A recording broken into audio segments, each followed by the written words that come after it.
That's a really good idea. I can't wait to get back into therapy so I can try it.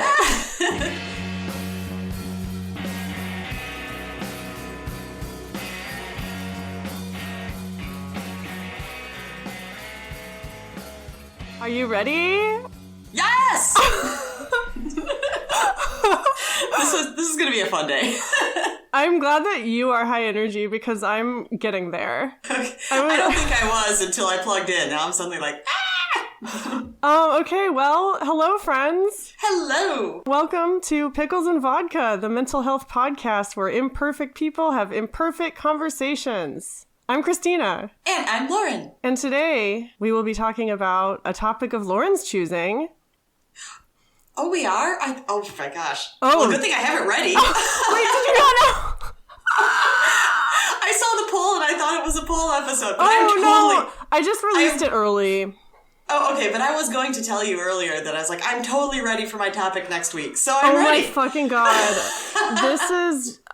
A part of me wants to cut this, a part of me wants to include it just to show people how disorganized we are. I'm voting leave it in because I think it's great. Okay, so since Lauren joined the podcast as a co-host 16 episodes ago?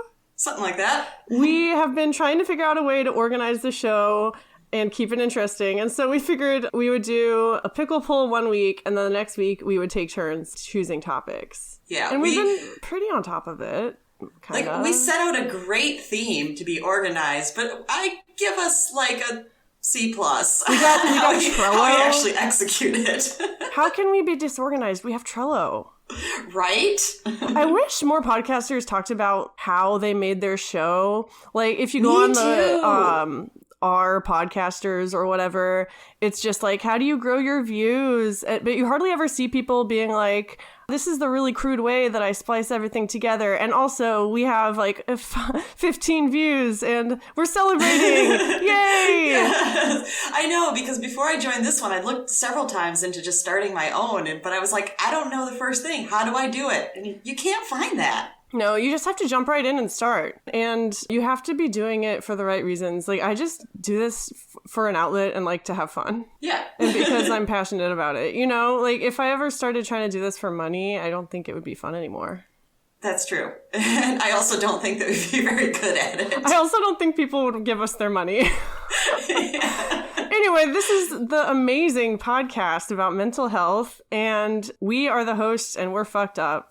Lauren, yes. What fucked you up this week? How was that segue? That was great. So last night, and I was thinking this, I was like, I'm going to tell this on the podcast. Oh, I love a moment like that. I super glued my finger together. Now, what? You hear that and you think, Lauren, clearly you meant you super glued your fingers together. No, I mean my finger. Elaborate. I had a few things. Mainly what I wanted to do is I have these, I don't know, they're kind of like spikes with little dingle balls that sit into my cat's cat tree. What is a dingle doll? To pull them out all the time. What is a dingle doll, Lauren? Dingles. What is a dingle doll? A dingle ball. I was like, is that a Midwestern thing? It's just what it sounds like. It's a ball that dingles, and your cat bats it around. Okay, continue. I'm so sorry. That's all right. But so, yeah, they don't sit in that strongly. So he kept pulling them out, and I thought, I'll just super glue them in so he can't do that. And as I was doing that, I had a few other things that came up, and I was like, well, once you open a thing of super glue, you should use it for everything you can think of, because it'll just dry up even if they tell you it won't. Yeah. That's just being economical. Exactly. So I had a few things, and one of them was just kind of this, it was like a ridge that goes onto a cup, and it is supposed to like click in, but it didn't. So I was like, I'll super glue that on. And I was being very careful getting it all around, and I could see that I was doing a really good job, but it must have been like leaking out the side or something. And when I pulled it away, I realized my pointer finger, I had basically super glued like the folds like in together. Oh, fuck. Yeah, so it's like I super glued my finger all together. This is now a horror podcast.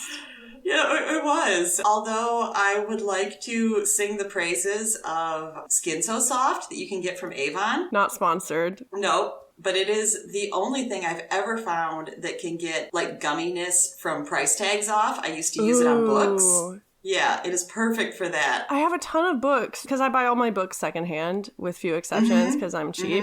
And a lot of them still have the stickers on from like 6 years later because I'm too lazy to get it off. Well, yeah, it's like sometimes you can peel them off easily and sometimes they just leave stickiness and then you get this kind of like fuzzy gray sticker spot on your book forever.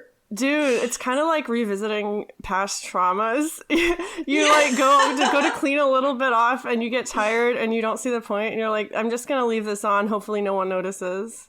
And then the next time you go to do anything, you're like, ew, why is this sticky? Why is this still bothering me? Fuck, I got to deal with it. Yeah, you're like, let me try again. It's like, oh, it still didn't work. 6 years later, you're rereading a book for the second time, and there's still stickiness on it, and you're like, why am I doing this again? I don't know if we're speaking metaphorically or literally at this point, but our lives are hard. Yes.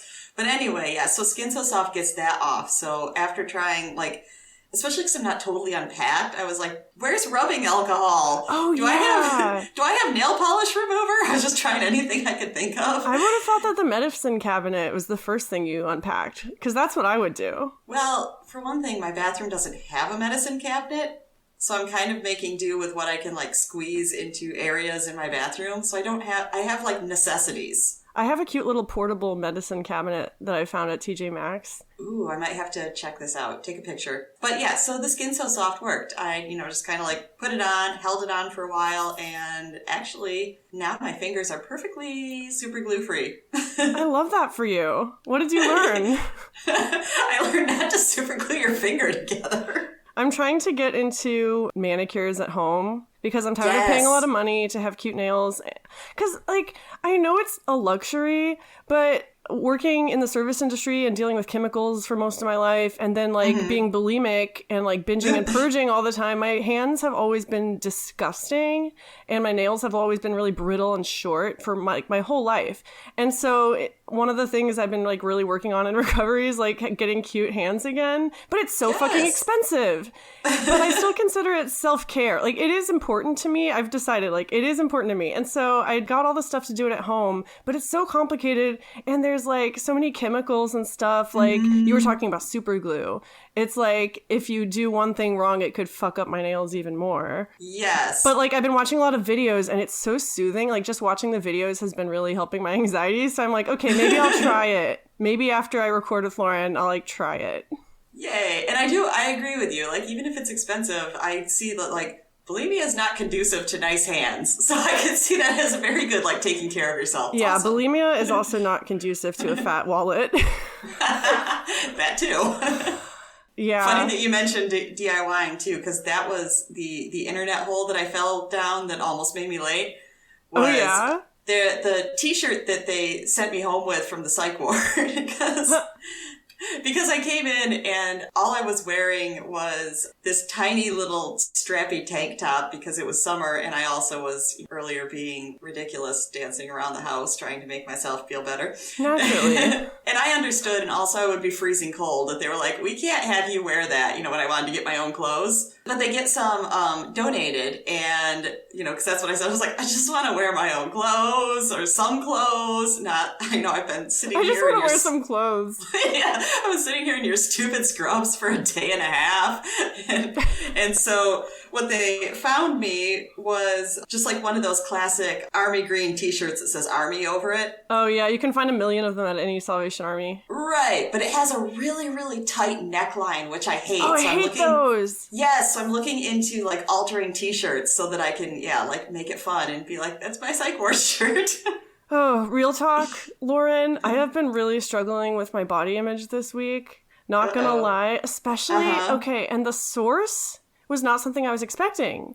It's my fucking neck. Like, ooh. I don't know if it's the years of binging and purging, or maybe it's just getting old. I don't know. Yeah. But I feel like I have no neck now. Oh, no. And like, the pictures shot from the side. Like, my sister took some pics at Thanksgiving, and I think I look like a turtle, like horrendous. Oh. I'm like, I need to wear turtlenecks now. And then Brett looks at the picture, and he's like, you look normal. Like, I can't tell if it's the dysmorphia or what, but it's just got me in this really insecure headspace that I'm not really used to feeling much anymore. oh, I'm sorry, but I understand. I've gotten really like hung up before. I don't like the smile lines around my mouth. Oh, I have those too. Sometimes it doesn't bug me, and sometimes I look in the mirror and I immediately am like, I'm gonna go like research Botox. I hate this. It's only a matter of time, dude. And I hate it because I'm all like, you know, natural beauty, and I'm trying to deconstruct from all these toxic dialogues I've been fed by society over the years. And then I'm just like, but really, I think I need Botox. Yeah, like it took forever for me to find any gray hairs. Well, mine are actually white, which I think is even cooler. Oh, I think that's awesome. Yeah, and I have no problem with that. Like once I started finding those, I was like, that's sweet. I'm gonna, you know, like start getting white hairs. All right, but this bugs me. Yeah. I just turned 30. Let me remind the listeners. I just turned 30, so I feel like I'm going to be going through a lot of these little crises as my body starts aging, for lack of a better term. At the same time, I worked with a woman in Chicago, and, you know, she was probably like mid-50s, and she told me that she actually started going gray at 20. Oh, yeah, that happens to some people. Yeah, she was like, by the time I was 22, half my hair was gray. My dad was one of those people. And, you know, my mom found it sexy. Like, yeah, he looked like Steve Martin. Silver fox. Yeah. Exactly. Zaddy, as they say. Ew, you're saying that about Not your about dad, my though. dad. As I was saying it, please, let it be clear. I'm not referring to my father as a zaddy. Anyone who knows him knows he is anything but. Now it sounds like him. Let's move away from this conversation. Yeah. I do have a few things I want to talk about before we get into the topic. Housekeeping, if you will. And it's going to be quick. First of all, when I first started the podcast in 2018, I bought the domain for picklesandvodkapodcast.com. And for a while I had like a little website, and then I just stopped taking care of it and I forgot I had the domain. But last week, it automatically renewed. So I am saying that here because I want to be accountable for like making it happen. Yeah, we should do something with it. Yeah, we have it. Like, why wouldn't we use it? So there's nothing there. Don't go visit it. But eventually we'll tell you to. Yeah, we're trying to do it eventually. Secondly, Lauren, as you know, in just about 3 weeks, we are going to be meeting in person for the first time. This month, you guys. This month! Oh my god, it's December. That's what I realized yesterday. I was like, this is the month it's going to happen. Yeah, so obviously we're both super excited. I feel a little anxious just for, you know, all the normal reasons. Me too. Well, yeah, like someone you've never met in person. I'm like, oh my god, what if she lays eyes on me? It's like, I'm just kidding, I hate you. Oh my god, stop. No, I'll just hang out with Pico all the time if that's the case. That's true. But we obviously want to make a really special episode in person. And so we're going to be doing the Hot and Spicy Pickle Awards and a new segment that Lauren thought of that I think you guys are really going to like. But then one thing I want to do, and I think, Lauren, we've talked about this, is open up our DMs to any questions the listeners have. And then when we're recording, we can just do like a Q&A session live. Okay. And maybe we'll record it on video and we'll post it somewhere. Who knows? I was just going to say, because I know like before you've done video with it, and my friend Vicky actually offered, she said, if you need a camera person, I'm willing. Vicky? Yes. That is amazing. We will probably take you up on that. Yay! I mean, seriously, we need someone to take like cute pictures too. Like this is, who knows when we're going to be together again. Yeah. Yeah, we've been planning. It's going to be super fun. So yeah, Vicky, our people will reach out. Yeah. But yeah, if you haven't followed us on Instagram yet, follow us at Pickles and Vodka Podcast. And I'm going to be posting like polls in the stories. You can submit questions. It's going to be super easy. We'll answer them live. And that's all I had to say for housekeeping. I just want to jump right into the topic. I feel like we've been chit-chatting a lot, which is fun, but I'm ready to get down and dirty. So this is a very general topic, but I do have some specific ideas about it. But, you know, like pets was general. Exactly. Sometimes the general ones allow the most wiggle room. Yeah. So my topic is therapy. Yes. Oh, goody. This is going to be...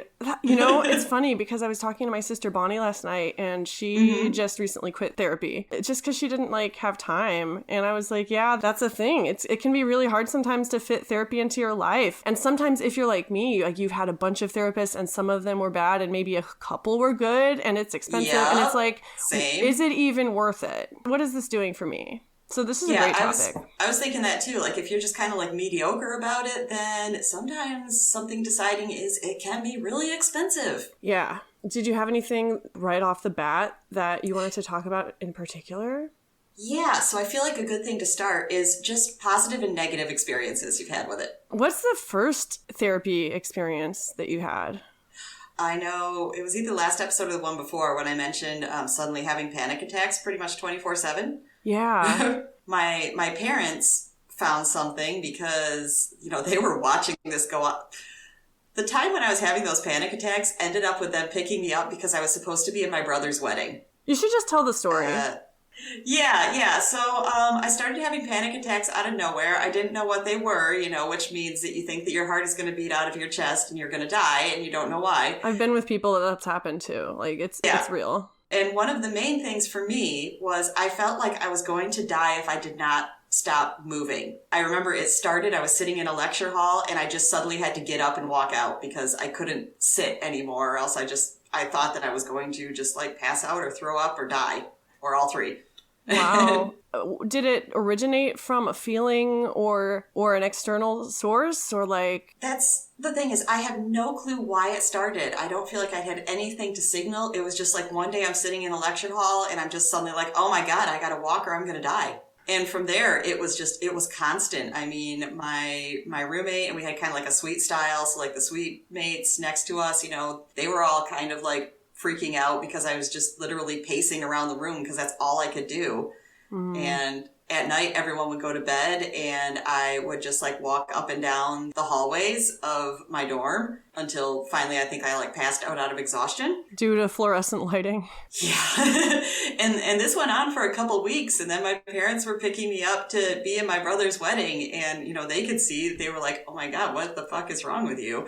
I explained like the walking thing and I barely managed to stand up during the wedding. And then at the reception, I know like I tried to sit down so I could talk to family members. I was just like, nope, I got to get up. And, like different family members a couple times like came outside with me, like so that I could get some fresh air and walk around. And that was just like what I had to do. And my parents were like, we're not taking you back to school. We're taking you to the emergency room. Oh, shit. Yeah. They went from 0 to 10 really fast. Yeah. But, like that's where I found out what it was. So how long after that did you start going to therapy? It wasn't quite like that bad, but I continued to have a lot of issues with it for the rest of the semester. I managed to get through finals and came home, like still having major problems with this. So that was when my mom found a therapist and I don't even remember. Her name was like Samantha or something. Yeah, just kind of like 80s girl name, And I don't remember anything. I remember I didn't want to tell her anything. I probably didn't. And she didn't really press, so she seemed totally ineffective. And then I went back to school and just never did anything about therapy again for a couple of years. I feel like that's a pretty common experience, though. You go into therapy at a young age. Someone usually recommends it to you, like a parent or a guidance counselor or something. And then it's your first experience. And so that can really shape the way you approach therapy in the future. But so often, I feel like you don't know what it is you're looking for in a therapist yet. Because it's your first time and you don't really know, like you could go months and months and realize that it's not working for you. But maybe at that age, you don't know how to say, like, you want someone different or you want a different approach. I think you made a good point where it's like, I think you do better if you decide yourself that you realize you need it. Where, like this point, my parents were just kind of like, clearly you can't go on like this. And we did find out that it's anxiety. So I guess it's in your head. So, yeah. Oh, God. Yeah. Well, I was a minor when I went to therapy for the first time. So, like, my choice was less of a factor. It was a Christian lady, like they made sure to go to a Christian counselor, but she was honestly like one of my favorite therapists I've ever had to this day. Oh, wow. Like she just treated me like a kid. Because I had been treated like an adult for so long, like oldest of 7 kids. Like I was basically a secondary mom, and in school I was like a super responsible kid, and I was very polite to adults, and I basically acted like a little adult, and so I didn't have any outlets to act like a kid, and so that's why I was like self-injuring at the time. I don't think I was bulimic yet, but my parents had just found out about the self-harm, and so that's why they sent me to therapy. But she was great. She would like ask me about my home life and like what sort of things triggered me. And it was things that I didn't really think about. Like, you know, my brother said something that made me feel worthless. You know, that didn't seem like a big deal to me. I didn't want to bother the other adults in my life with that. Right. You know, but she provided a place for me to just talk about all that quote unquote petty stuff that wasn't petty at all. And I continued seeing her after I went to college. Whenever I would come back home for the summer or for Christmas, I would like squeeze in a session or two with her. And then, of course, the next therapist I would go to was not nearly as good. Yeah. But yeah, that was my first experience with therapy. So, and my dad has been in therapy. He's very open about being in therapy. He has PTSD. And so I didn't really feel nervous about it at all. I just felt kind of like validated, like someone sees me. Like my problem is significant enough to require this. So I must be doing something right. Yeah, some of the best things I've gotten is being seen or being validated. I feel like that's a really important one. Totally. And we use that word a lot on this podcast, but honestly, it's so important. Like validation, I feel like is one of the main reasons we do this. It's one of the biggest driving forces in my life is just like, how do I validate myself and how do I help others validate themselves? And therapy can be super, super validating. Yeah, and we had entire episodes about things like imposter syndrome, and that is not feeling validated. So clearly, not getting validated is a pretty big deal. I guess since we're going with positives of therapy, one of the things is education. Like therapy has educated me so much about my own mental health and just mental health in general. And we won't really be going into specific types of therapy in this episode unless you planned on it. I'm not prepared at all to explain that. Okay. But I feel like I have a degree in therapy at this point. I know. Sometimes I catch myself when I'm talking to people saying things. I'm like, well, that's a very therapist thing to say. I mean, when I was in therapy, I feel like I had a lot more to share on the podcast just about like general mental health tips and stuff. Tips and stuff. Oh, God. You know what I mean? Yeah. What about some other positives for you? It gave me kind of like what you were saying, because in a lot of ways, I felt like I was encouraged not to be a kid. And there was a lot of things that I could talk about where it's like, yeah, you didn't get to do this as a child. And feel free to unload, even if you're not a child now. But hey, recognize that this needed to happen when you were a kid. I mean, we are all children inside still, I think. Whether you're, 12 years old or 92 years old, I think everyone has a child in them. And, like, that's where the inner child comes from. Like, you hear therapists toss around that term all the time. Like, inner child work is a term you hear a lot from therapists. And, I mean, that is huge. Just, like, recognizing that I am a kid in some ways still, and I wasn't allowed to, like, be a kid, and I have to nurture that child and, like, re-educate her and, like, all this stuff, and that takes therapy.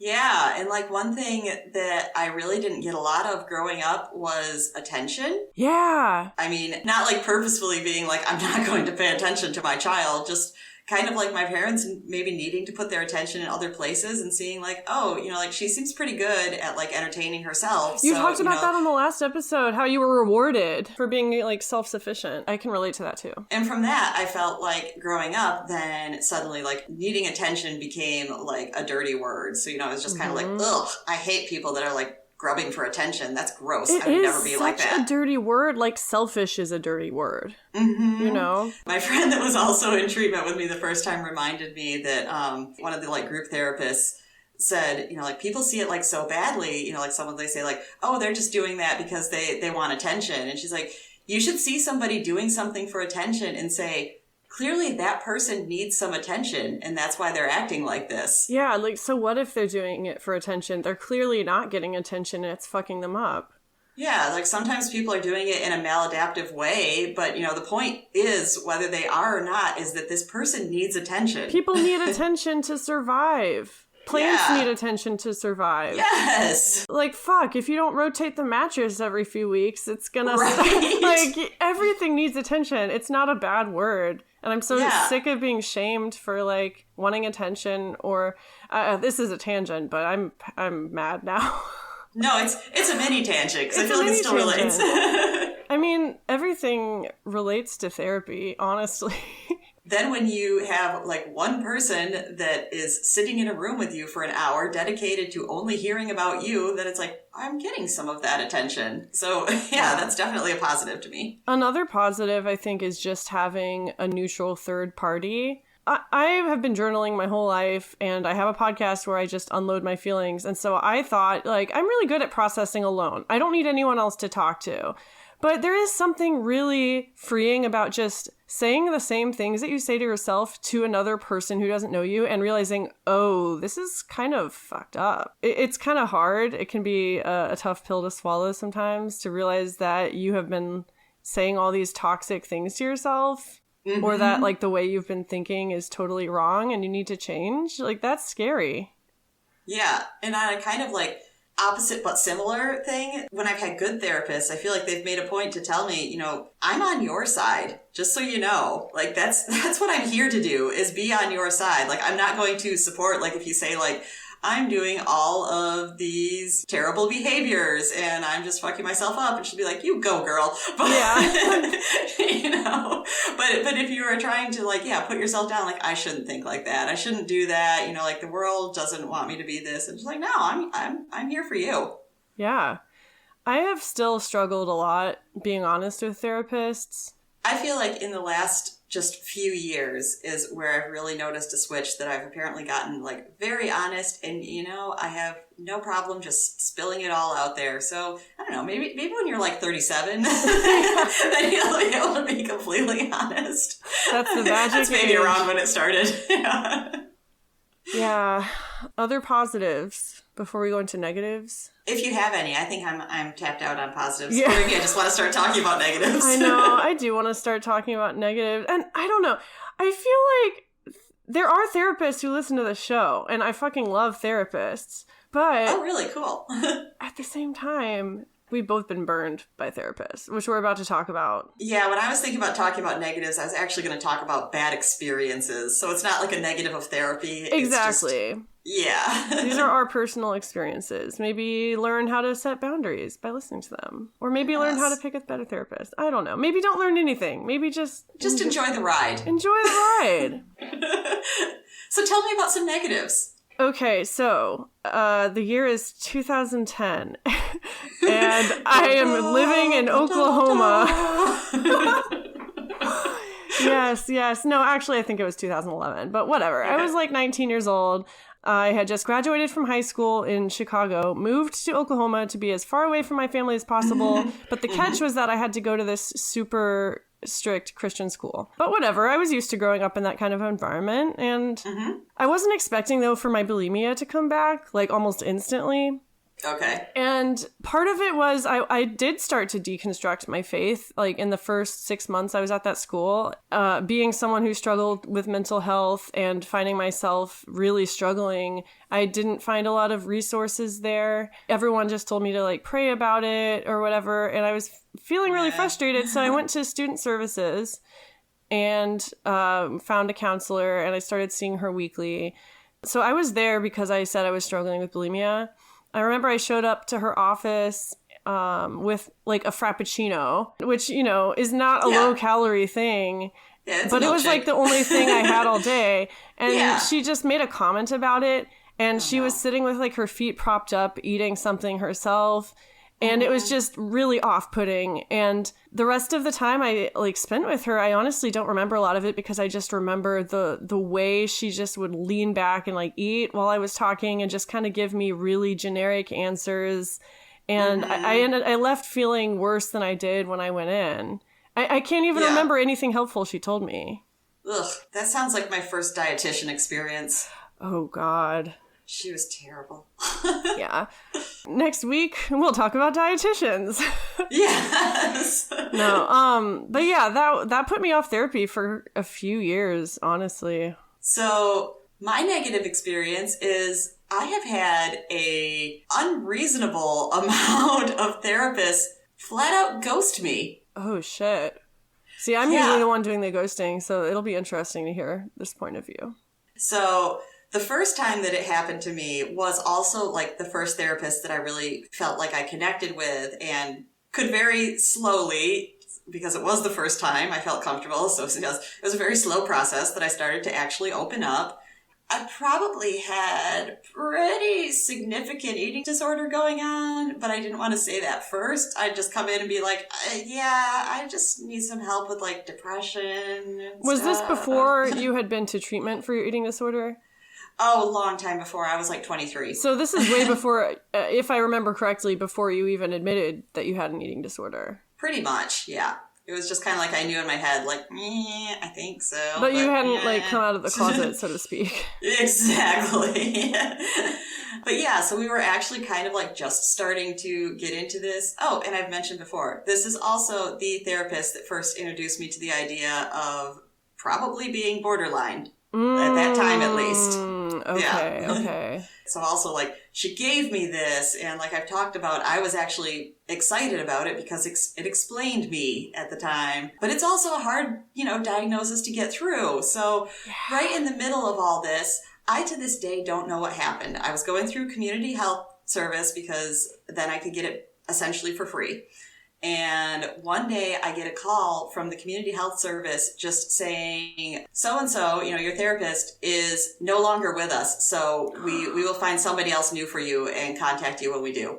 So no closure, no nothing. She just was gone. I feel like that almost reverses all of the work that you do if something like that happens. They did find somebody new for me, but she couldn't see me as often because obviously she's trying to like squeeze additional people into her schedule. And I was feeling kind of jilted, I guess. And so I saw her a couple times and then I actually ghosted that one and I did not go back to therapy for like 7 or 8 years. That happened to me when I was an outpatient for my alcoholism. My favorite therapist got fired actually when I was 5 weeks in. I still don't know why. He was kind of unorthodox.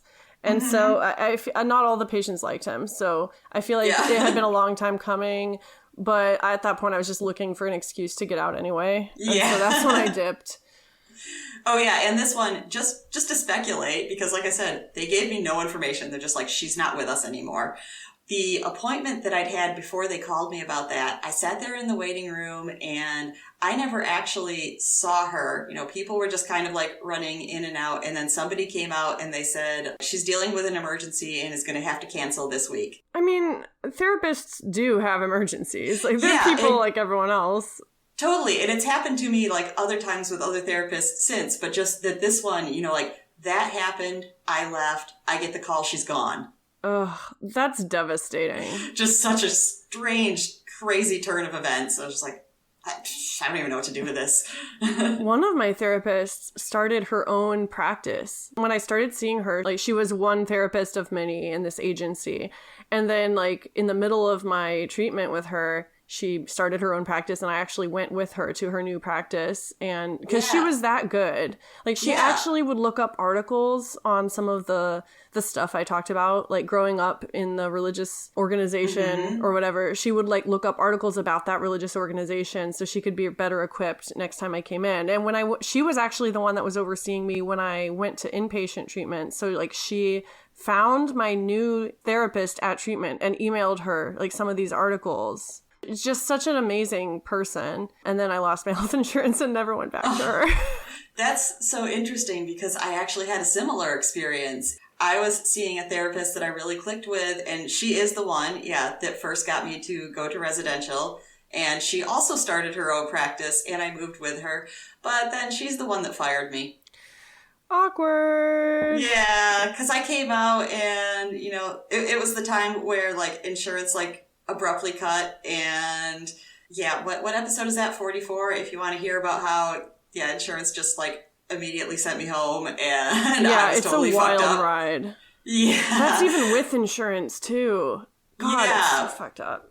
But that was, where I in no way should have been sent home. And so I just went home and turned into a bigger mess very, very quickly. And she was the one that was just kind of like, if they're putting you out into the world, you need more than once a week. And I'm too busy and can't do that. So I can't see you anymore.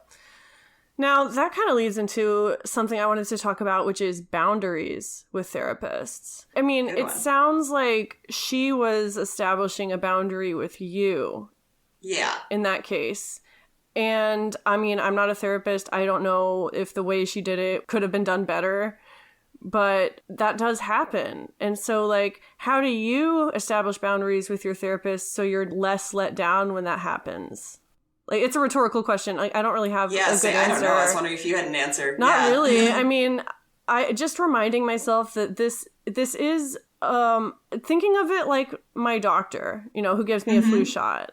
Like, in this moment, they are 100% focused on me, and they're, you know, helping me with my health. But then once my time is up, like, they have another patient. Like, they are a professional, and they're just doing their job. And so thinking of a therapist kind of the same way, like, yes, this is an incredibly specialized type of provider. And sometimes, like, I do let my guard down so much that I start thinking of them as more, you know, but then I have to remind myself, like, I have to establish boundaries here too, because otherwise things are going to get weird, or I'm going to get disappointed, because I have a history of being disappointed by people because, like, I just put too many expectations on them, and that includes therapists. Something that I actually feel like I hold myself back more from, but I know other people overstep this boundary, is how much your therapist would allow you to contact them in off hours.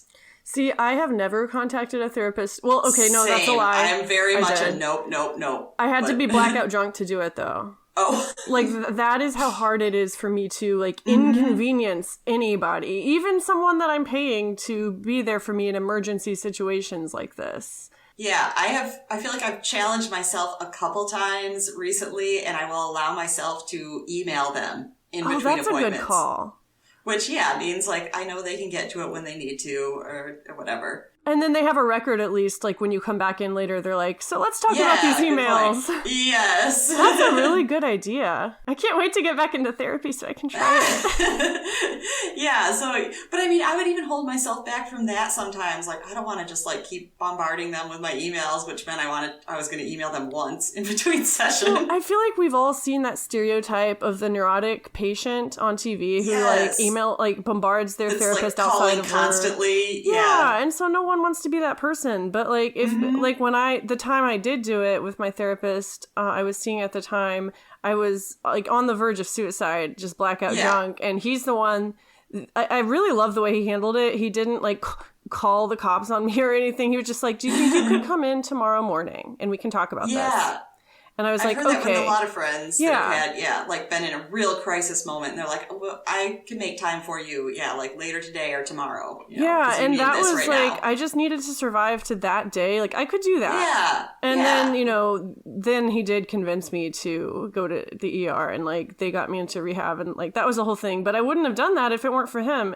And I know that we're supposed to be talking about things we don't like about therapy, but I just keep remembering the good ones, like, as we talk about this. I wrote him a thank you letter after the fact, because, like, he saved my life. Like, I told him that. Like, I don't say that lightly, but you saved my life. Yeah. And, you know, even if he never reached out, like, I just wanted him to know that. Because I think therapy can be a really unforgiving job sometimes. And I was going to say, like, disclosure to anybody else, you know, who's going through therapy, and, you know, if you maybe are having a rough time, like, no, you probably shouldn't be calling them, like, every day. That's not setting the right boundaries. But if you are in an emergency situation, I can't think of a single therapist I've had that would not be like, contact me. Yeah. You know? Or at least, like, contact someone else that can help you. Like, providing resources. I have had a lot of therapists, like, give me resources over the years. I've also had a lot of therapists who, like, couldn't give me resources because they're so underfunded, or the wait times are so long. Like, they're I can't really. And that's when, like, their hands are tied, I think. Yeah. The system is, at least here in this country, it's kind of messed up, to put it lightly.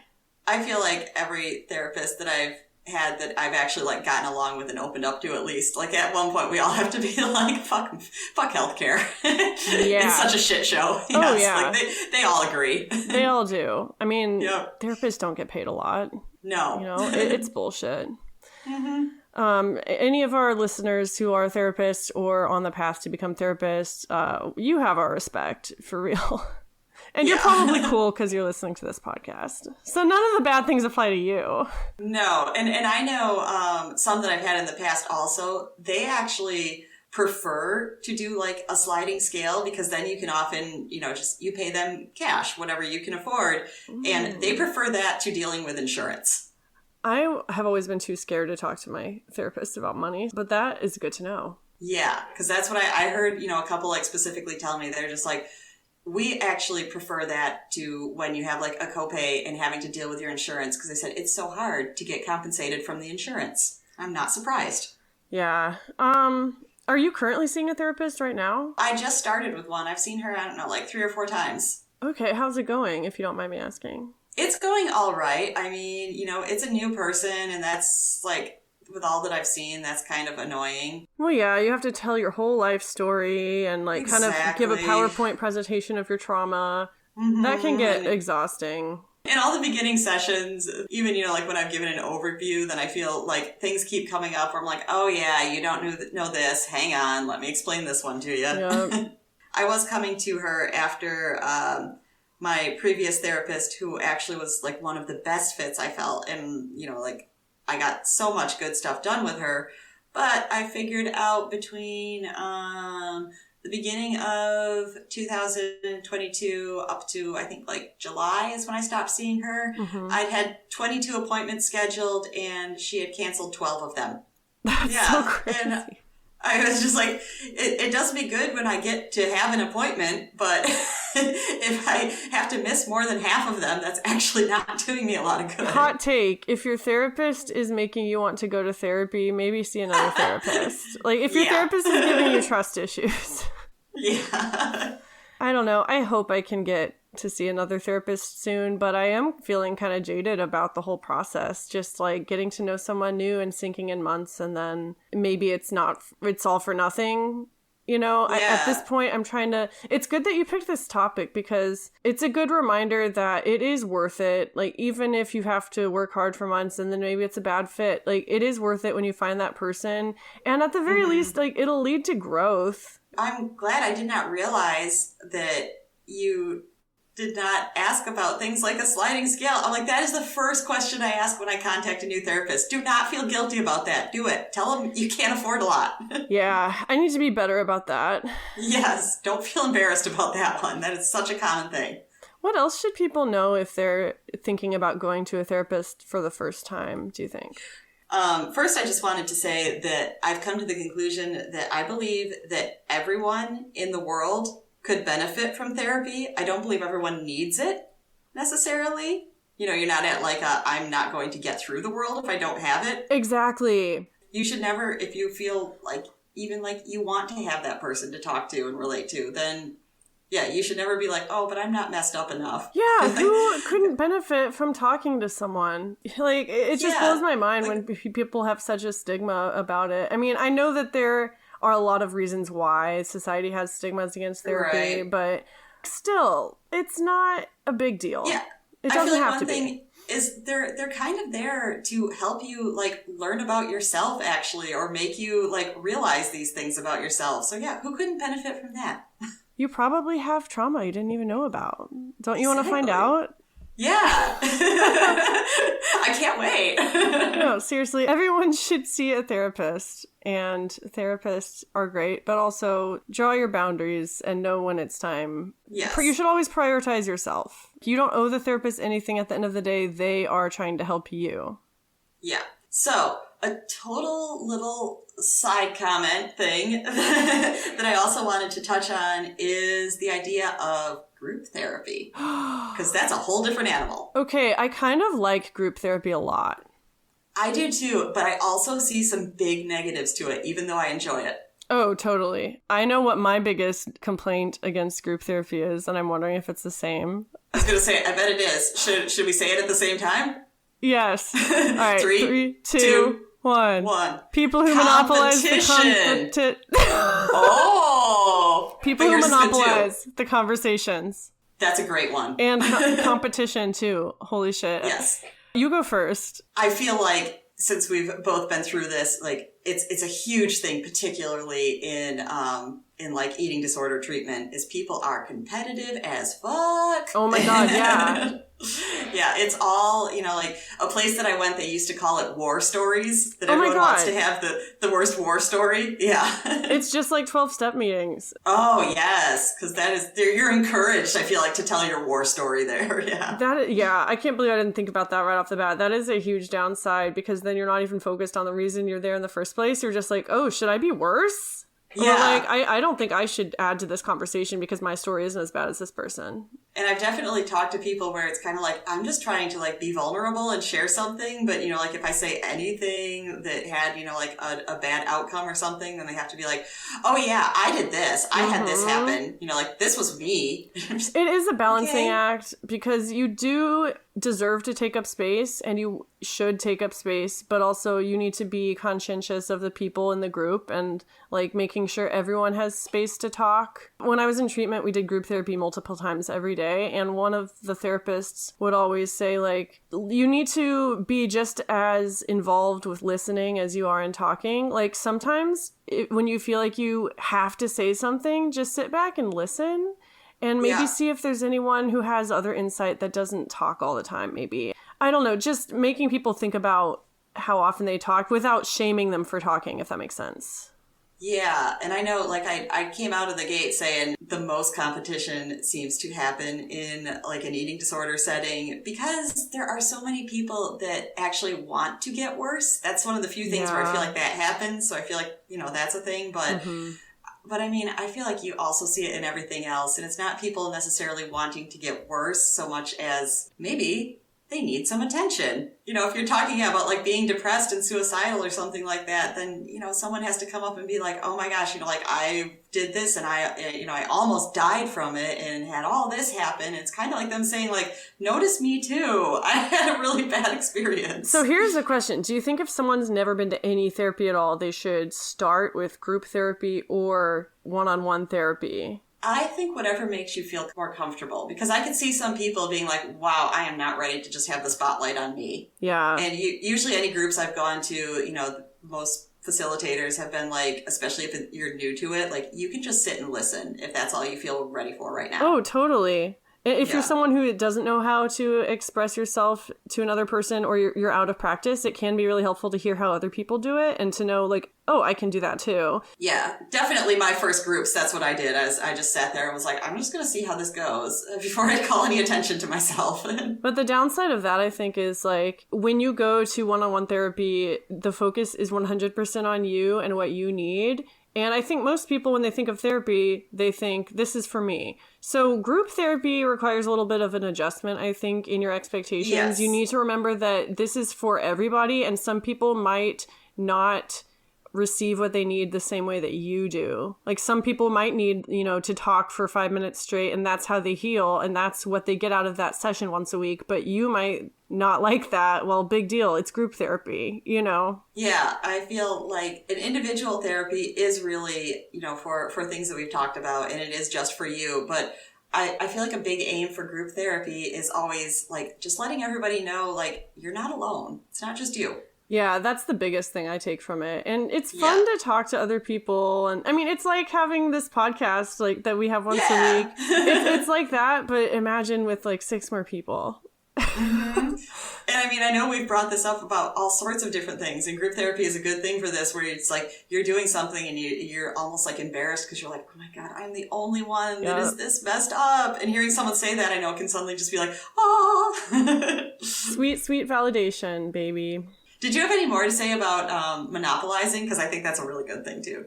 It just goes along with what I just said. Like, try to listen to others, but also remember that you have space and a voice. And it's just a balancing act, honestly. I didn't really have anything more to say about that. Okay. I would say, I feel like in a group setting, I see that as my opportunity to practice empathy more. Yeah. Now you caught me mid-vape. No, and that in a way, that can be its own therapy, like learning how to practice empathy. I think that's one of the benefits of group therapy. Like, you get to practice a lot of skills that you wouldn't necessarily in one-on-one therapy. I like that. Yeah, do a little bit of research, see what's available in your area. Don't be afraid overall. Don't be afraid. Yeah, especially now, because I don't know, there was this like thing that we called like, pandemic or something, and people didn't get out of their house much. But I think also, even now when people are like going back to have gone back to doing most things in person again, I feel like that's kind of made people realize like, oh, we can offer virtual groups though. I mean, that's still a benefit because not everybody has access to that everywhere. Oh my God, so, yeah. If you want to try a group, they're pretty easy to find by now. The great thing about the internet is that there are support groups for anything imaginable out there. Like, I want to give a plug to Jacqueline of the Binge Breakers podcast. Like, she has a bulimia coaching business that it's so incredible. She's doing so much to provide, like, accessible care to people with bulimia. And there's just so many programs out there for anyone struggling with anything. It does require a bit of research, but the help is out there for sure. Yeah, and really, at this point, you can even get individual therapy online. I'm not going to talk about it because it's a common, I feel like it's a common every podcast sponsor. ever. And I don't want to give them any more free advertising, but it is a thing. If you've ever listened to a single podcast, then you know that you can get therapy without stepping outside your house. Exactly. I actually know somebody, though, that worked with that company. Oh. So, yeah. Okay, cool. Yeah. Are you ready for a palate cleanser now? Yes, I am. Okay, so... How about palate cleansing therapy? Palate cleansing therapy, yes. So I have this great therapist right now called BuzzFeed. Yeah, I've heard of them. No insurance necessary. And each session is only 5 minutes. And you'll probably feel shitty about yourself after. But you know what? While you're taking it, it's fun. So okay. I actually did a poll on Instagram right before recording with you. I wanted to know which palate cleansers people liked the most. Yes. But only, it's a tiebreaker currently, so I'm just going to go with my original choice. Interesting. But okay. if y'all have any opinions on future palate cleansers, go answer that. I've added it to a highlight, so you can answer it whenever. All right, So this quiz is called Can I Guess Your Age? Thanks. Well, okay, because... we talk about our ages a lot on here. There's a 12-year difference between us. Whatever. Deal with it. But I feel like I don't act my age in a lot of ways. And I feel like you don't feel like that either. Too. And so I think it would be fun. So the name of this BuzzFeed quiz is I Bet I Can Guess Your Exact Age with only 10 questions. Try me, BuzzFeed. The caption is, not to be dramatic, but I know this is right. Oh. So we'll see. This is by Angelica Martinez. So we'll see, Angelica. Yeah. Good luck. All right. So the first question, do you drink regular or non-dairy milk? The answers are A, regular, B, oat milk, C, almond milk, D, soy milk, or E, another non-dairy alternative. I mean, for the most part, I don't drink milk, but I do have almond milk in my refrigerator. I'm selecting almond milk. Okay. When was the last time you were on Facebook? A, today. B, it's been a few weeks. C, it's been a few years. And D, I don't have Facebook. It's been a few weeks. Today. Have you purchased laundry detergent in the past 2 months? A, yes. B, no, but probably in the last 6 months. And C, no. Well, my last thing of laundry detergent moved with me, so let's say no, but in the last 6 months. I'm going to say no because I go to my parents' house to do laundry still. That was probably like a big giveaway for me. Well, I also just got a place with my own washer and dryer, so I actually don't try and like squash as much as I can into one load every month. Oh, that must be nice. It is. Next question. Have you had more than 2 glasses of water today? Yes or no? Have I had more than 2 glasses of water all of yesterday? No. So far today, I've had 2 cups of coffee, half a Monster, and a few sips of raspberry seltzer. So no. I've had 2 cups of coffee plus a sip of water when I wake up because I'm really dehydrated. We're killing it. Yes. We don't need a quiz to tell us otherwise. Right. Do you watch cable TV or do you use streaming services? And the answers are A, only cable TV, B, only streaming services, C, I watch both equally, D, mostly cable TV, a little streaming, and then E, mostly streaming, a little cable TV. Only streaming services. Funny story, I really just kind of like stopped watching all TV a long time ago. So I remember 2012 or so when internet providers be like, do you want a bundle with cable TV? Yeah. And my answer to them was, I don't actually own a television anymore. Yeah. That's the way to shut them up. Because otherwise they try and convince you. Even if you say, I don't really watch TV, they're like, but surely you want blah, blah, blah. I remember those days when you had to choose between the mailing service of Netflix or the streaming. Yes. I remember mailing in yep. But now I only use streaming services as Same. well. Okay, next question. How often do you make your bed? A, every day. B, most days. C, occasionally. D, never. And E, someone else makes my bed. I mean, it's not never, but very close. So I guess I get to say occasionally. So I have to make mine every day or else I become extremely depressed. Okay, do you... I just don't go in my room very much, so I don't see it. No. That's fair. Do you care about Jennifer Lopez and Ben Affleck getting back together? A, yes, all caps. B, literally no. C, kinda. And D, I have no idea what is happening. I can see myself being like, literally, no. I have no idea what is happening ever. Good too. All right. Do you have string lights, faux vines, or LED strip lights in your bedroom? And the answers are yes or no. No. I have like those vanity lights on that you commented on my Instagram that turn red. I have those. Okay. Do those count? Yes. They're strip lights. I think so. Yeah. There's some kind of altering light. It's cool. If frozen food says you can cook it in the microwave or oven, which do you choose? A, microwave, B, oven, C, depends on what it is. Depends on what it is, right? Depends on what it is, especially because now that I own a toaster oven, that's what I usually use. Also, what about the stovetop? Because a toaster oven's kind of like using a microwave, but doesn't just make everything soggy. Oh my god, there's this like combo toaster oven air fryer I really want to get. Ooh. Anyway, but yeah, I also pick depends on what it is. Okay. And finally, question number 10. Which of these apps do you use the most? I've said my answer so many times. Okay, so I'm not even gonna letter them. They have Instagram, TikTok, Pinterest, Facebook, Snapchat, YouTube, and Twitter. Obviously, it's Pico's Instagram. Yeah, I'm gonna put Instagram as well. Okay. All right. Oh, they don't have any, like, explanations of why they picked it. But they're so wrong. It's adorable. What did you get? 21 years old. Ah! I got 23 years old. Ha! You're older than me.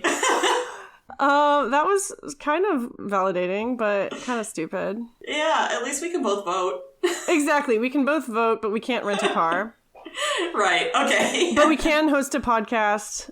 Yep. And that is Pickles and Vodka, everybody. Hell yeah. Hell yeah. We hope you'll follow us on Instagram at Pickles and Vodka Podcast. I was being really good about Twitter, and then I kind of hoped that Twitter would implode, but I think I will reluctantly go back, which is Pickles Vodka on Twitter. Follow the downfall on Twitter. You can also find us on Facebook by searching Pickles and Vodka, a mental health podcast. And if you want to follow us on our personal Instagrams, I am xtinajumper. Don't follow mine. I go to at PICOSAUVE, which is my dog's, but I comment on it.